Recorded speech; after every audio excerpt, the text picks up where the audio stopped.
योग कुंडलिनी उपनिषद कृष्ण यजुर्वेद से जुड़ा हुआ है और इसमें 3 अध्याय हैं। कुल 3 अध्याय योग कुंडल्य उपनिषद में है।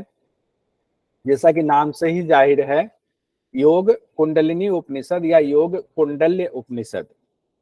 कुंडल मतलब कुंडलिनी का जागरण, यानी कि इसमें कुंडलिनी जागरण करने के लिए सारी विधि बताई जा रही है और उसी पर फोकस किया जा रहा है। वैसे हर हठ योग के ग्रंथ में भी ऐसे ही होता है, लेकिन यहाँ नाम ही है योग कुंडल्य उपनिषद, तो यहाँ कुंडलिनी शक्ति पर बहुत जोर दिया गया है। योग कुंडल्य उपनिषद में सबसे पहले चित्त की चंचलता की चर्चा की गई है। यानी कहा गया है कि अगर कुंडलिनी शक्ति को जगाना है, कुंडलिनी का चालन करना है, तो अभी थोड़ी देर उसको साइड रख करके पहले हम आते हैं चित्त पर। चित्त से शुरू करेंगे तो कुंडलिनी पर आराम से पहुंच जाएंगे। तो कहा गया है कि कुंडलिनी को जागरण करने के लिए पहले चित्त की चंचलता को कम करना है। तो चित्त चंचल होता क्यों है, सवाल ये आ जाता है कि चित्त की चंचलता को हम तब कम करेंगे जब हमें पता चले कि चित्त चंचल किन वजहों से है। तो यहाँ पर कहा गया है कि चित्त की चंचलता के 2 कारण हैं, ये ध्यान रखिएगा। अब ये क्वेश्चन में आ सकता है कि योग कुंडल्य उपनिषद के मुताबिक चित्त की चंचलता के कितने कारण बताए गए हैं। तो चित्त की चंचलता के 2 कारण बताए गए हैं। पहला है वासना, वासना अर्थात पूर्व के संस्कार जो हमारे हैं, और दूसरा है वायु यानी कि प्राण या तो प्राण वायु। ये 2 कारण हैं चित्त की चंचलता के। तो कहते हैं चित्त की चंचलता को दूर करने के लिए सबसे पहले प्राण पर विजय प्राप्त करना होगा। यानी चित्त के चंचल चित्त को शांत करना है तो पहले कारण था उसका वासना और दूसरा प्राण। तो कहा गया वासना को अभी छोड़ दें, प्राण को कंट्रोल करेंगे तो वासना भी आपके कंट्रोल में आ जाएंगे। इसलिए प्राण से शुरू किया गया है। कहते हैं प्राण को पर विजय प्राप्त करने के लिए क्या करें। तो प्राण पर विजय प्राप्त करने के 3 साधन बताए गए हैं योग कुंडल्य उपनिषद में। वो 3 साधन कौन कौन से हैं। पहला है मिताहार, दूसरा है आसन और तीसरा है शक्ति चालन का अभ्यास, या इसको कुंडलिनी चालन भी कह सकते हैं। तो शक्ति चालन का अभ्यास, तीसरा, दूसरा आसन, पहला मिताहार। अब यहाँ पर जो एक शब्द इस्तेमाल किया गया है, हे गौतम अब तुम्हें मिताहार के बारे में बताता हूं। तो यहाँ पर इसका अर्थ ये है कि गुरु और शिष्य का संवाद चल रहा है और गुरु अपने शिष्य गौतम को प्राण पर विजय प्राप्त करने के जो 3 साधन बताए गए हैं उसकी जानकारी दे रहे हैं। तो पहला साधन है हमारा मिताहार। मिताहार के बारे में कहा गया है, जैसे हम लोगों ने हठ प्रदीपिका में पढ़ा था वही यहाँ भी रखा गया है।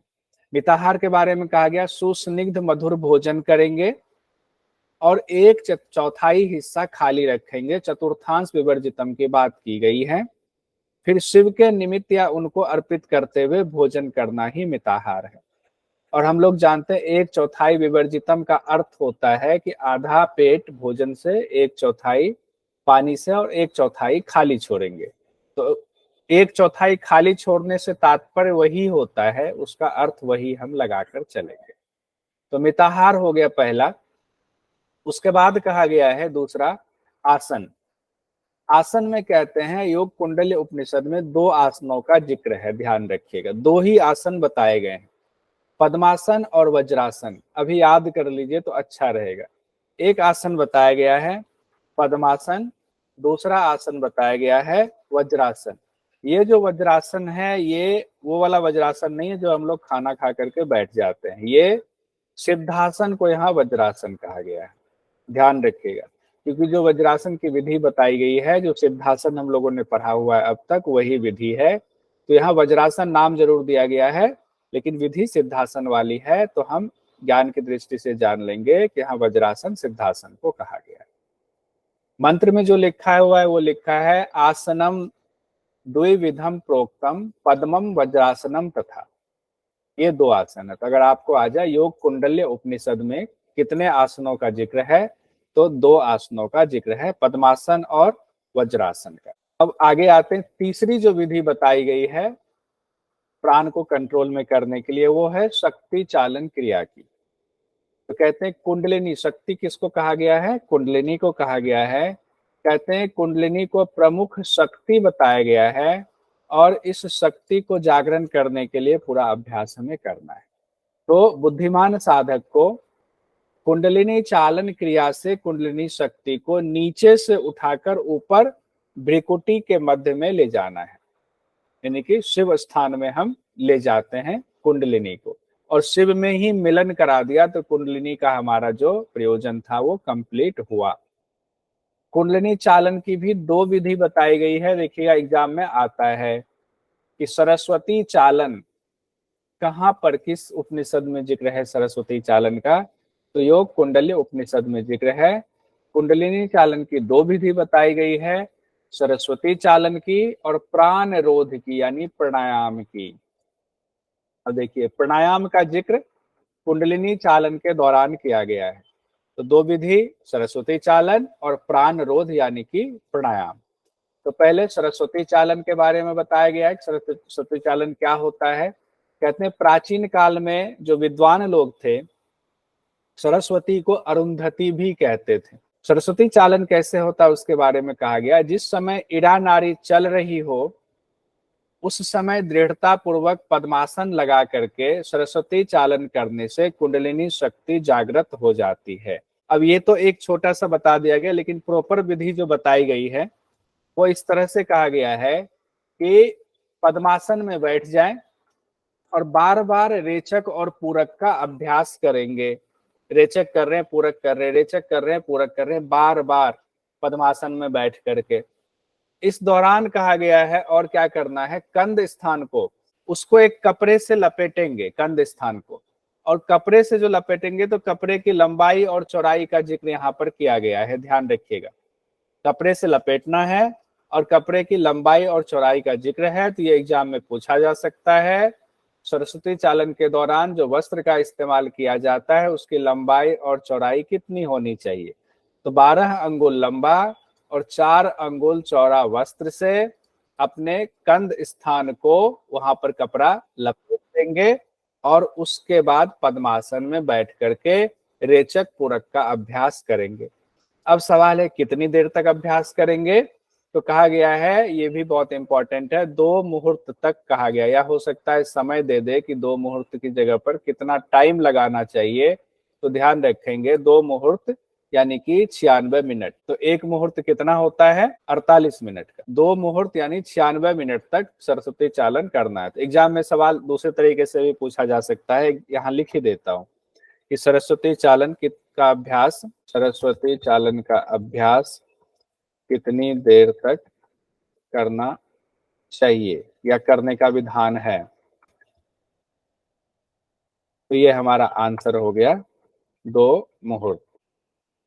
उसके बाद आगे कहा गया है सरस्वती चालन के दौरान सूर्य नारी से रेचक करते हुए, कंठ संकोचन करते हुए, यानी कि रेचक जब हम कर रहे हैं तो उस दौरान कंठ का भी संकोचन होना चाहिए। ऐसा करने से वायु वक्ष स्थल से ऊपर की ओर गमन करती है, इसीलिए नियमित रूप से शब्द गर्भा सरस्वती चालन का अभ्यास करना चाहिए। तो सरस्वती चालन के लिए शब्द का इस्तेमाल किया गया है, शब्द गर्भा। ध्यान रखिएगा, एक एक चीज, छोटी छोटी चीज जो है कहीं से भी कुछ भी पकड़ करके दे दिया जा सकता है। तो सरस्वती चालन के लिए शब्द गर्भा शब्द का इस्तेमाल किया गया है। कहते हैं सरस्वती चालन करने से योगी सभी प्रकार के रोगों से मुक्त हो जाता है। एक तो सभी रोग पहले कहा गया, उसके बाद जलोदर कहा गया, गुल्म कहा गया, प्लीहा और पेट के रोग निश्चित तौर पर ये खत्म हो जाते हैं। यहाँ सरस्वती चालन के बारे में इतनी ही जानकारी दी गई है। शक्ति चालन के लिए एक था सरस्वती चालन, दूसरा प्राणायाम। तो प्राणायाम के अभ्यास में कहा गया है कि शरीर में संचरण करने वाली वायु को प्राण कहा जाता है, ये हम लोग सब जानते हैं और ये चीज यहाँ पर जिक्र किया गया है। शरीर में संचरण करने वाली वायु प्राण है। अब इसी को जब हम रोक देते हैं अभ्यास के द्वारा तो इसे कुंभक कहा जाता है। तो कहते हैं अब कुंभक किसे कहते हैं? तो प्राण वायु को स्थिर करने का अभ्यास ही कुंभक कहलाता है। कुंभक 2 प्रकार का बताया गया है, सहित कुंभक और केवल कुंभक, ध्यान रखिएगा। योग कुंडली उपनिषद में भी दो कुंभक की चर्चा है, सहित कुंभक और केवल कुंभक। सहित कुंभक का अभ्यास तब तक करते रहना चाहिए जब तक कि केवल कुंभक की सिद्धि ना हो जाए। अब यहीं पर चार अभ्यास बताने से पहले स्थान की चर्चा की गई है। कहते हैं जहां पर कंकर पत्थर ना हो, आसपास घास, अग्नि, शीत आदि ना हो, पवित्र और एकांत स्थान हो, जमीन ना अति ऊंची हो ना अति नीची हो, यानी उबड़ खाबड़ ना हो, वहां सुखपूर्वक आसन बिछा करके बद्ध पद्मासन लगाकर सरस्वती चालन की क्रिया करनी चाहिए। यहाँ शब्द बद्ध पद्मासन दे दिया गया, ऊपर पद्मासन शब्द कहा गया था, तो कंफ्यूज नहीं होंगे। उसके बाद कहते हैं सहित कुंभक के 4 प्रकार बताए गए हैं, 4 भेद। सूर्यभेदन, उज्जयी, शीतली और भस्त्रिका, याद कर लीजिए। 4 हैं, सूर्यभेदी, उज्जयी, शीतली और भस्त्रिका। सूर्यभेदन में कहा गया है पहले दाहिनी नासिका से बाहर की वायु का धीरे धीरे पूरक करेंगे, फिर बाई नासिका से रेचक कर देंगे। सूर्यभेदी प्राणायाम जैसे हम लोग करते हैं वही बताया गया है। बस ये है कि इसमें कुंभक अंतर्निहित है, ध्यान रखिएगा। तीनों बंध भी अंतर्निहित है, क्योंकि बाद में ये साफ साफ कहा गया है जो प्राणायाम का अभ्यास करेंगे कितनी देर तक करेंगे और उसमें तीनों बंध को लगा करके अभ्यास करेंगे, ये बाद में कहा गया है। तो बंध इसमें अंतर्निहित है। इससे फायदा क्या बताया गया है सूर्यभेदी प्राणायाम का? वात दोष खत्म होता है, कृमि दोष नष्ट होता है। वात दोष और कृमि दोष ये 2 है।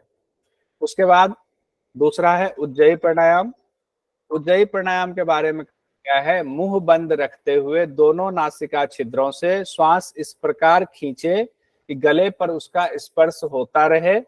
वायु को कंठ एवं हृदय तक भरेंगे, यानी पूरा वायु भरेंगे, फिर कुंभक करेंगे और फिर बाई नासिका से रेचक कर देंगे। यहाँ अलग है, रेचक बाई नासिका से बताया गया है उज्जयी कुंभक के दौरान, यानी उज्जयी प्राणायाम के दौरान। लाभ क्या क्या बताया गया? उज्जयी से सिर की गर्मी, गले का कफ दूर हो जाता है, जठराग्नि बढ़ती है, नाड़ी, जलोदर और धातु रोग भी दूर होता है। विशेष बात इसमें बताया गया है कि इसको चलते फिरते कभी भी उज्जयी प्राणायाम का अभ्यास कर सकते हैं। उसके बाद शीतली कुंभक है, सिंपल है, जिह्वा के द्वारा वायु को खींचेंगे और नासिका से रेचक, जैसे हम लोग अभ्यास करते हैं, लेकिन फिर वही बात कि कुंभक इसमें अंतर्निहित है। इसका फल क्या बताया गया है? प्लीहा, गुल्म, पित्त, ज्वर, तृषा आदि रोगों का शमन होता है। देखिए जो जितनी गर्मी वाली चीजें हैं ना वो खत्म होता है, क्योंकि शीतली है, ठंडक देता है। तो प्लीहा, गुल्म, पित्त, ज्वर, तृषा आदि रोगों का शमन होता है। जो चौथा प्राणायाम है अपना भस्त्रिका कुंभक है, उसकी विधि में कहा गया है पद्मासन में बैठकर तीव्र गति से वायु का रेचक और पूरक करेंगे, और जब रेचक पूरक करेंगे तो वायु का स्पर्श कंठ तालु और हृदय तक होगा। कि कंठ तालु, सिर और हृदय तक वायु का स्पर्श होगा। जिस तरह लोहार की धौंकनी बार बार चलती है, उसी तरह, उसी की भांति, बार बार भांति की तरह, लोहार की धौंकनी की तरह पूरक और रेचक का अभ्यास करेंगे। कब तक करेंगे? कहते हैं जब तक थक ना जाए। जब थकान महसूस होने लगे तब दाहिनी नासिका से पूरक करेंगे और कुंभक करेंगे और फिर बाई नासिका से रेचक कर देंगे। यानी कि एक सूर्यभेदी प्राणायाम हमें करना है भस्त्रिका कुंभक के बाद।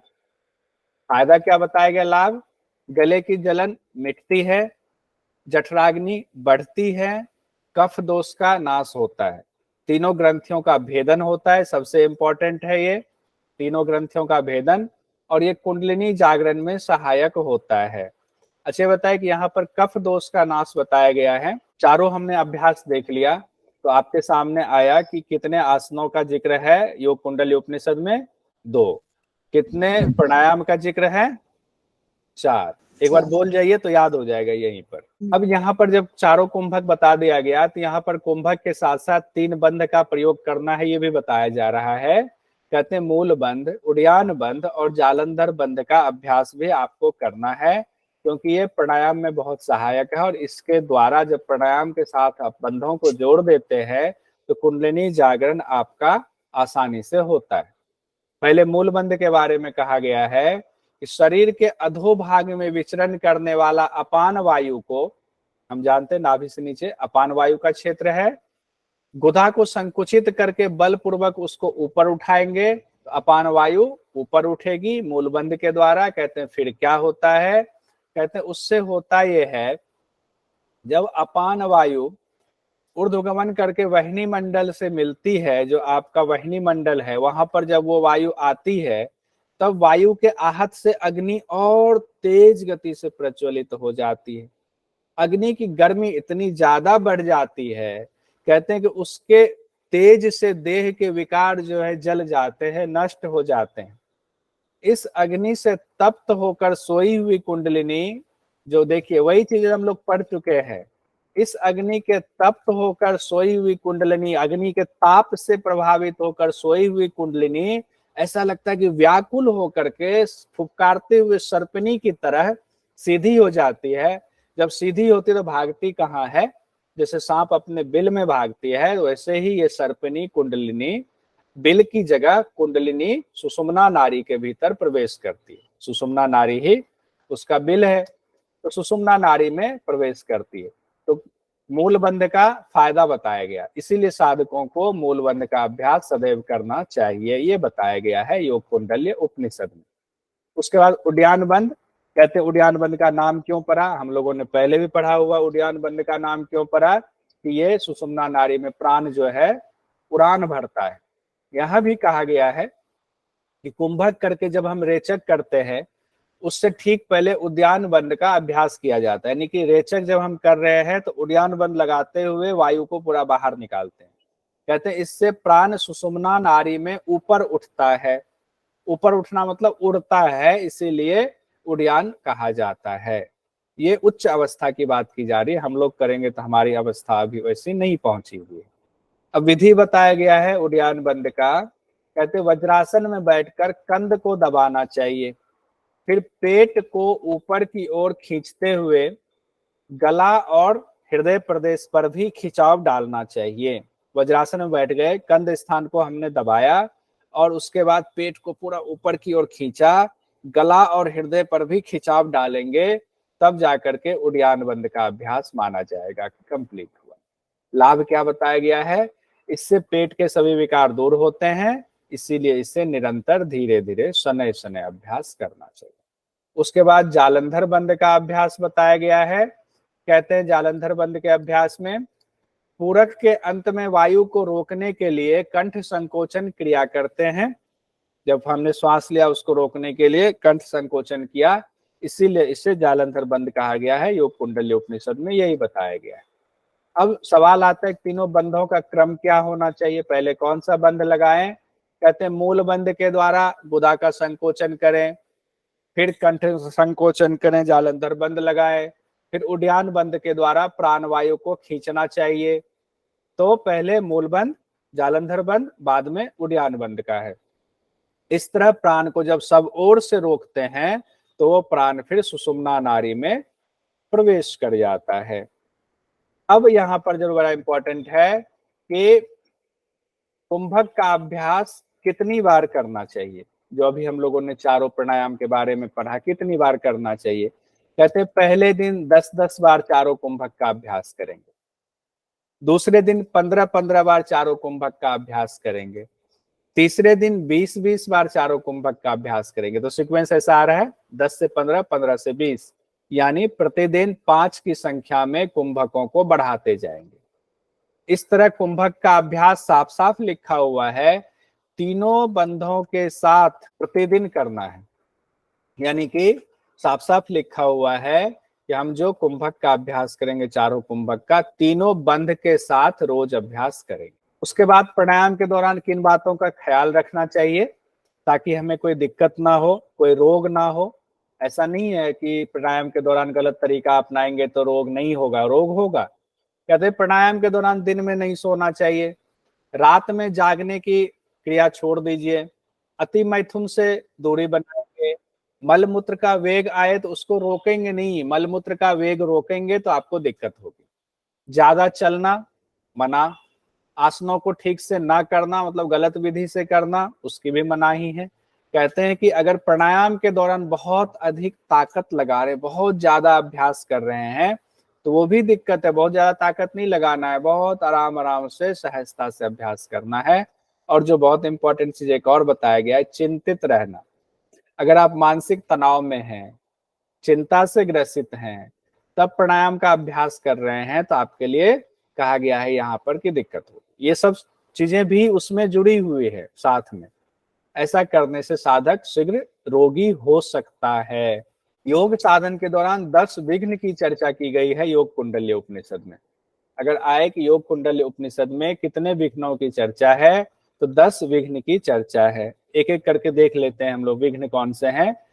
कहा गया जैसे मान लीजिए आपके मन में ये भाव आ जाए कि मैं योग का अभ्यास करता हूं इसीलिए मुझे कोई रोग हो गया है, ऐसा कर कर योग का अभ्यास बंद कर देना पहला विघ्न है। कि रोग का अभ्यास योग की वजह से नहीं हुआ है, उसमें कुछ खामी रह गई होगी, इसकी वजह से हुआ है। दूसरा विघ्न साधन पर संशय करना। तीसरा विघ्न प्रमत्तता। चौथा विघ्न आलस्य। पांचवा विघ्न ज्यादा नींद ना लेना। छठा विघ्न विरति। सातवां विघ्न भ्रांति। आठवां विघ्न कहा गया विषय वासना में अनुरक्ति। अनुरक्ति मतलब उसमें लगे रहना। नवां विघ्न अनाख्य, अप्रसिद्धि की बात की गई है। 10वां विघ्न अलब्धि योग तत्वस्य कहा गया, यानी कि योग तत्व का प्राप्त ना होना। जब ऐसा हो तो आप ये मानकर चले कि हमें विघ्न उत्पन्न हो रहा है, और फिर बुद्धिमान साधक को चाहिए कि लिखा हुआ है साफ साफ, इन विघ्नों का त्याग करके आगे बढ़े। अब आगे 3 ग्रंथियों का भेदन कैसे होता है, उसका सीक्वेंस बड़ा सुंदर यहाँ व्याख्या की गई है। बाकी शास्त्रों के मुकाबले थोड़ा सा इस मामले में ज्यादा बताया गया है। कहते हैं जब कुंडलिनी जागरण होती, जो आपने पूरी गर्मी दी, अपान वायु ऊपर उठाया और आपके जो वहनी प्रदेश में इतनी गर्मी हुई कि कुंडलिनी का जागरण हो गया, कहते तब रजोगुण बढ़ जाता। कहते रजोगुण से प्रेरित होकर के पहले वो कुंडलिनी क्या करती है, ब्रह्म ग्रंथि का भेदन करती है।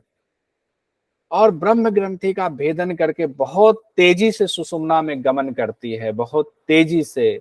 वहां विद्युत शिखा की तरह कहा गया है कि विद्युत शिखा की तरह सुषुम्ना में गमन करती है। उसके बाद शीघ्र ही हृदय चक्र में स्थित विष्णु ग्रंथि का भेदन कर देती है।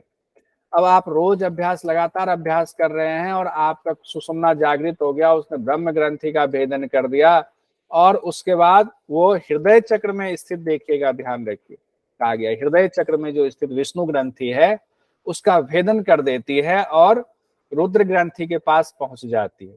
रुद्र ग्रंथि कहाँ है, तो आज्ञा चक्र में है। अब कुंडलिनी आज्ञा चक्र में पहुंच गई है। उसके बाद कहा गया है कि आज्ञा चक्र में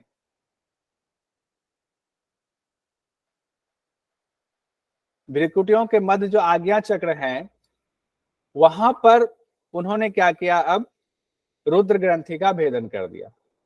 जब वहां पर रुद्र ग्रंथि का भेदन कर दिया तो अब कहाँ जाएगा, कहते रुद्र ग्रंथि का भेदन करके वो चंद्र स्थान में पहुंचता है। देखिएगा ये थोड़ा अलग है बाकी शास्त्रों के मुकाबले, इसलिए मैंने कहा कि थोड़ा ज्यादा बताया गया है। आज्ञा चक्र में रुद्र ग्रंथि का भेदन हो गया, रुद्र ग्रंथि का भेदन करके वो चंद्र स्थान में पहुंच गया। चंद्र स्थान में बताया गया है यहाँ षोडश दल कमल वाला अनाहत चक्र स्थित है। अब यहाँ पर ध्यान दीजिए, ये अलग चीजें बताई गई हैं। हम लोग अनाहत चक्र, हृदय चक्र को मान रहे थे, यहाँ पर कहा गया है कि चंद्र स्थान में षोडश दल कमल वाला अनाहत चक्र स्थित है। ये नोट कर लीजिएगा कहीं। कहते तब क्या होता है, यह कुंडलिनी चंद्रमा से जो निकलता हुआ द्रव होता है उसको सुखा देता है, और सुखाने के बाद क्या होता है, सूर्य से मिलकर के रक्त और पित्त को ग्रहण कर लेता है। ध्यान दीजिएगा, ये कुंडलिनी चंद्रमा से निकलने वाले द्रव को अभी सुखा रहा है। चंद्रमा में क्या होती है, शीतलता होती है, ठंडक होती है, और इसने जाके वहां गर्मी दिया, उसके द्रव को सुखाया, और सुखाने के बाद क्या हुआ, उसकी गर्मी शांत हो गई। जब उसकी गर्मी शांत हुई, उसकी शीतलता अब चंद्र स्थान में नहीं रह गया, तो इसने चंद्रमा को तपा दिया, यानी चंद्र स्थान को तपा दिया, और फिर ये ऊर्ध्वगामी हो जाता है कुंडलिनी। कहते हैं फिर क्या होता है, ऊर्ध्वगामी होने पर उसको अमृत रस का स्वाद मिलता है। अब यहाँ दो चीजें, पहले तो द्रव को सुखाने की बात की गई है, और सुखाने के बाद वहां शीतलता नहीं रह जाती, गर्मी उत्पन्न होती है, और गर्मी उत्पन्न होने के बाद वहां पर उसको अमृत रस का स्वाद मिलता है। थोड़ा थोड़ा लिंक कीजिए, हम लोगों ने हठ प्रदीपिका में पढ़ा हुआ था, खिचड़ी मुद्रा के दौरान जब हम लोग जिह्वा को ले जाते हैं चंद्र स्थान में, तो वहां क्या होता है, जिह्वा की गर्मी से सोम रस का स्राव होता है। और यहाँ पर उसी को थोड़ा सा ज्यादा बताकर कहा गया है कि गर्मी उत्पन्न होती है, फिर वहां अमृत रस का स्वाद मिलता है। अब वह क्या होता है, कुंडलिनी अंतर्मुखी होकर आत्मा में आनंद की अनुभूति करने लगता है। यानी कि वो अंतर्मुखी हो जाता है, जो अब तक बहिर्मुखी था वो अंतर्मुखी हो जाता है और आत्मा में आनंद की अनुभूति करने लगता है। यानी यह कुंडलिनी, अब यहाँ पर प्रयोजन पूरा होता है, कुंडलिनी शिव में विलीन हो जाती है। और कुंडलिनी के साथ साथ और क्या क्या शिव में विलीन होता है उसका भी जिक्र किया गया है। कहते हैं रज और वीर्य भी शिव में मिल जाते हैं, ठीक है। और रज और वीर्य के साथ साथ प्राण और अपान भी शिव में विलीन हो जाते हैं। ध्यान रखिएगा, ये चीजें यहाँ पर साफ साफ कही गई हैं। तो क्या, कुंडलिनी शक्ति शिव में विलीन, रज और वीर्य शिव में मिल जाते हैं, प्राण और अपान भी शिव में विलीन हो जाते हैं। कहते जब ये होता है तो आपके हमारे शरीर की स्थिति कैसी होगी। अब ये बड़ा इंपॉर्टेंट है जानना कि तब क्या हमारी स्थिति कैसी होगी, शरीर कैसा दिखेगा, कैसा रहेगा। कहते हैं कि यह भौतिक शरीर कुंडलिनी की उष्णता से दिव्य शक्ति वाला हो जाता। अब तो कुंडलिनी जागृत हो गया और ऐसा जागृत हुआ कि वो जाके शिव में मिल गया हुआ है। और जब शिव में मिल गया कुंडलिनी, तो कहते हैं शरीर आपका दिव्य शक्ति वाला हो जाता है। और दिव्य शक्ति के प्रभाव से आधी भौतिक शरीर आधी दैविक शरीर में बदल जाता है। ध्यान दीजिए, यानी कि शरीर पवित्र होकर सूक्ष्म शरीर की तरह हो जाता है। यहाँ पर साफ साफ कहा गया है, तब शरीर आपका सूक्ष्म शरीर की तरह हो जाता है। जड़ता भाव को छोड़ करके विशुद्ध चिन्मय स्वरूप हो जाता है। शिवोहम शिवोहम। कहते हैं जबकि बाकी मनुष्य अज्ञानग्रस्त बना रहता है और वो बहिर्मुखी बना रहता है, बाहर की वासनाओं में लीन रहता है। उसके बाद दूसरे अध्याय में खेचरी मुद्रा का वर्णन किया गया है। बस इसमें जो इंपॉर्टेंट चीज है एग्जाम की दृष्टि से वो देख लेते हैं। अगर आ जाए योग कुंडली उपनिषद में खेचरी मुद्रा का वर्णन है या नहीं, तो खेचरी मुद्रा का वर्णन है, दूसरे अध्याय में वर्णन है। और कहा गया है कि जिसे जान लेने के बाद व्यक्ति अजर अमर हो जाता है। और जो सबसे इंपॉर्टेंट है, जिसकी वजह से इसको हम लोग पढ़ रहे हैं, वो है मेलन शक्ति की बात की गई। मेलन शब्द आया हुआ है, ध्यान। खेचरी विद्या और मेलन साथ साथ सिद्ध होता है। अब मेलन क्या है, कहते हैं मेलन गुरु के द्वारा बताई गई एक खास विधि है जिसमें मंत्र का जाप किया जाता है। यहाँ पर यह भी बताया खेचरी मुद्रा और ये मेलन साथ साथ है। तो मेलन मतलब मंत्र के जाप के साथ खेचरी मुद्रा का अभ्यास करना। अब तक हम लोगों ने खेचरी मुद्रा में मंत्र के जाप के बारे में नहीं जाना था, यहाँ पर कहा गया है कि मंत्र के जाप के साथ करेंगे, वो मेलन हो गया। कहते हैं यहाँ ये भी कहा गया किसी जन्म में अभ्यास से तो ज्ञान मिल सकता है आपको, लेकिन मेलन सैकड़ों जन्मों में भी नहीं मिलता है। कहते साधक जब गुरु के मुख से मेलन का मंत्र ग्रहण करता है, तब शास्त्रीय परंपरा से जब उसका साधन करता है, तब जाकर उसको मेलन की सिद्धि होती है। ध्यान रखिएगा, तब मेलन की सिद्धि। अगर एग्जाम में आ जाए, इसको बार बार जोर देने का तात्पर्य यह है कि मेलन विद्या या मेलन का जिक्र किस उपनिषद में किया गया है, तो मेलन का जिक्र योग कुंडल्य उपनिषद में किया गया। अब यहाँ पर एक बात और है, अब तक हम लोगों ने पढ़ा था कि आप लाखों करोड़ों शास्त्र पढ़ लें, आपको कोई ज्ञान प्राप्त नहीं होता जब तक गुरु ना मिल जाए। यहाँ पर बात वही कही गई, लेकिन थोड़ा सा घुमा कर कही गई। क्या कहा गया है, शास्त्र के बिना गुरु भी ज्ञान प्राप्त नहीं करा सकते। ध्यान रखिए, शास्त्र की महत्ता बताई गई है। कहते हैं आपको गुरु से भी ज्ञान लेना है ना, तो आपको शास्त्र का ज्ञान होना चाहिए। लेकिन आगे ये कहा गया है शास्त्र का ज्ञान कौन देंगे, गुरु ही देंगे। तो गुरु को आप ढूंढिए। कहते शास्त्र के बिना गुरु भी ज्ञान प्राप्त नहीं करा सकते हैं, इसलिए हे मुने शास्त्र का ज्ञान प्राप्त होना जरूरी है। तो शास्त्र का ज्ञान प्राप्त करने के लिए पहले तो शास्त्र को प्राप्त करेंगे। तो शास्त्र प्राप्त होने से तात्पर्य है गुरु के आश्रम में जाके शास्त्र की विद्या आप ग्रहण कीजिए। इसीलिए साधक को चाहिए कि उसे धरती पर घूम घूम पर शास्त्र को प्राप्त करें। तो शास्त्र प्राप्त करने से मतलब थोड़े शास्त्र को हमने खोज लिया, शास्त्र में वेद मिल गया, सब शास्त्र मिल गया तो हमें ज्ञान हो जाएगा। शास्त्र यहाँ ढूंढने से तात्पर्य है कि गुरु के पास ही तो शास्त्र मिलेगा, गुरु ही तो बताएंगे अर्थ क्या है। अब ये बात कैसे आप कह रहे हो, कैसे ये चीज यहाँ कहा गया, तो ये देखिए इस लाइन से ये साबित होता है। कहा गया शास्त्र का ज्ञान देने वाला और मेलन का अभ्यास कराने वाला भगवान, शास्त्र का ज्ञान देने वाला और मेलन का अभ्यास कराने वाला गुरु भगवान की प्रतिमूर्ति होता है।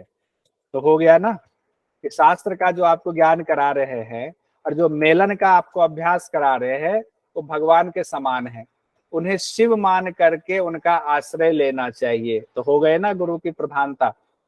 इस ज्ञान को अनाधिकृत जो लोग हैं उनको कभी नहीं बताना चाहिए कि आपको पता चल गया और आपको लगा कि हम किसी को बता देते हैं, तो अनाधिकृत लोगों को नहीं बताना चाहिए। अब ध्यान रखिए खेचरी मुद्रा के साथ मंत्र जाप करने का विधान किस शास्त्र में बताया गया है, तो योग कुंडली उपनिषद में बताया गया है। मंत्र में कहा गया हिंग भन सम मम पम सम औक्षम, कहा गया है कि प्रतिदिन 12 बार मंत्र जाप करें। अब देखिए इंपॉर्टेंट है, कई चीजें तो हठयोग प्रदीपिका में जैसी बताई गई वही है, लेकिन कई चीजें इसमें है जो अलग है। इसे योग कुंडली उपनिषद में बताया गया है कि अगर प्रतिदिन 12 बार मंत्र का जाप करें, इस तरह से खेचरी मुद्रा आप करते हैं, तो देह में स्थित माया का स्वप्न में भी प्रभाव नहीं पड़ता है। उसके बाद आगे ही कहा गया जो नियम पूर्वक 5 लाख बार जाप करता है, यानी कि अगर आपने 5 लाख मंत्र का जाप किया तो उसकी खेचरी स्वयं ही सिद्ध हो जाती है। फल बताया गया है जीवन के सभी विघ्न समाप्त हो जाते हैं, देवता भी उनसे प्रसन्न होते हैं और वलित पलित रोग, ये वलित और पलित रोग है वो नष्ट हो जाता है। अब खेचरी की तैयारी इसलिए यहाँ पर लेना जरूरी है क्योंकि जो योग कुंडली उपनिषद में खेचरी के बारे में बताया गया है, तैयारी तो वही है जो हठ प्रदीपिका में बताया गया है, लेकिन दोहन क्रिया और जिह्वा लंबी करने की जो प्रक्रिया बताई गई है और कितनी लंबी करनी है वो योग कुंडली उपनिषद में बिल्कुल अलग है, अनोखा है, एक तरह से कह सकते हैं। खिचड़ी की तैयारी में कहा गया तालु मूल को 7 दिनों तक घिसना है। तालु मूल घिसने की बात की गई है, इससे तालु मूल का मैल दूर हो जाता है और फिर वही स्नोही पत्र के समान तेज धार वाली कोई स्निग्ध जो है हथियार से उसको जिह्वा मूल को रोम बराबर, वही कहा गया रोम बराबर काटेंगे, हरड़ और सेंधा नमक उस पर लगाएंगे। 7 दिन बाद फिर से रोम मात्र काटेंगे, ये सेम है प्रदीपिका के में जैसा है वैसा ही योग कुंडली उपनिषद में है। और यहाँ पर कहा गया 6 महीने में इसको करने से जिह्वा का सिराबंद हट जाता है। उसके बाद दोहन क्रिया बिल्कुल अलग कही गई है योग कुंडली उपनिषद में। कहा गया है जिह्वा के आगे वाला हिस्सा जो इसमें वस्त्र से इसको लपेट दे और फिर इसको खींचे, यानी वस्त्र कपड़ा लपेट करके जिह्वा में फिर इसको खींचना है। तब तक ऐसा करें जब तक जिह्वा भूमध्य तक ना पहुंच जाए, यहाँ तक ना पहुंच जाए तब तक इस तरह से वस्त्र लपेट कर खींचना है। और बाद में कहा गया धीरे धीरे अभ्यास जब ज्यादा करते हैं जिह्वा आपके कान तक पहुंच जाती है, इतनी लंबी हो जाती है। और 3 साल अगर यही अभ्यास करते हैं तो जिह्वा यहाँ बालों तक पहुंच जाती है, यहाँ बाल शुरू हो रहा है तो जिह्वा यहाँ से यहाँ तक पहुंच जाती है। फिर और अभ्यास करने से जिह्वा कंधे तक पहुंच जाती है, कंठकोप तक पहुंच जाती है। ये 3 साल वाला अभ्यास है, उसी में अभ्यास को बढ़ाते जाना है। उसके बाद क्या है, उस 3 साल के बाद और अगर 3 साल अभ्यास करते हैं तो जिह्वा गर्दन तक पहुंच जाती है, यानी गर्दन के पीछे और कंठ के अंतिम भाग तक पहुंच जाती है। अब ये जिह्वा अगर अंदर ले जाए ब्रह्मरंध्र तक पहुंचकर उसे ढक लेती है, इसमें कोई संशय नहीं है, ऐसा मंत्र में लिखा गया है। आगे कहते हैं जब जिह्वा लंबी हो गई अब बीज मंत्र से कर न्यास करना है और षडंग न्यास करना है। 2 चीज बताया गया है कि कर न्यास और षडंग न्यास करने से सिद्धि मिल जाती है। 3 साल के अभ्यास से जिह्वा ब्रह्म द्वार में पहुंच जाती है। अब ब्रह्म द्वार में जिह्वा को ले जाकर मंथन करेंगे, ब्रह्म द्वार का मंथन करेंगे तो आपको सोमरस की प्राप्ति होगी। लेकिन जिन्होंने खेचरी मंत्र सिद्ध कर लिया हुआ है वो बिना मंथन के भी खेचरी उनकी सिद्धि हो जाती है, उनको फिर जिह्वा से अंदर मंथन करने की जरूरत नहीं। अब कहा गया कि अगर जिह्वा जप और मंथन दोनों साथ साथ करें, कहा गया दोनों साथ साथ करेंगे तो और ज्यादा लाभ होगा। तो मंथन कैसे करें, तो मंथन के बारे में कहा गया है लोहा, चांदी या स्वर्ण की सलाका से उसके एक सिरे पर दुग्ध लगा हुआ तंतु लगाएंगे, धागा लगाएंगे, फिर उसे नाक में डालकर सुखासन में बैठकर प्राण को हृदय में निरोध कर लेंगे, दृष्टि भूमध्य रखेंगे और उस शलाका से फिर मंथन करेंगे। इस तरह 6 महीने तक मंथन करने से इसका प्रभाव दिखाई देने लगता है। उस समय साधक की अवस्था बताई गई है योग कुंडली उपनिषद में, जैसे बालक सोता हुआ बालक होता है वैसे ही अवस्था हो जाती है साधक की। लेकिन ये रोज नहीं करना है मंथन, कहा गया मंथन को महीने में एक बार ही करना है, नित्य बिल्कुल ना करें। और लेकिन जिह्वा को बार बार ब्रह्मरंध्र में प्रवेश कराना है। 12 साल तक इसी तरह अभ्यास करने से सिद्धि प्राप्त हो जाती है।